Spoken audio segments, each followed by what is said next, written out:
চোরাবলী ব্লগে জানাই আপনাদেরকে স্বাগতম। চোরাবলী ব্লগের ফেসবুক পেজ এবং ইউটিউব পেজে আপনাদের সবাইকে স্বাগতম জানাই। আজকে আমরা আসছি কুষ্টিয়া জেলার আবদালপুর ইউনিয়নের দেরিপাড়া গ্রামের মসজিদ সংলগ্ন যে গ্রামে মসজিদটা তৈরি হচ্ছে। এইদিকে দেখতে পাচ্ছেন যে আসলে টাকার অভাবে আর্থিক অবস্থার সমস্যার কারণে মসজিদের কাজটা স্থগিত হয়ে আছে। কাজটা শুরু হবে আপাতত মধ্যপাড়ার মানুষ অনেকজন সাহায্য সহযোগিতার কারণে এতটুকু কাজ আগাইছে। কাজটা আপনারা দেখতেই পাচ্ছেন যে অনেক দূর আগাইছে এবং শুরু হবে সামনের দিকে। এদিকে আসেন, ভিতরে আসেন, দেখতে পারবেন আপনার দিকে কী অবস্থা।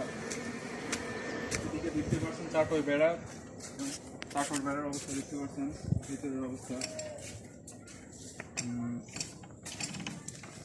মসজিদের ভিতরেও দেখতে পাচ্ছেন যে আসলে অবস্থা খুবই খারাপ। এদিকে দেখাও, ভিডিওতে দেখাও।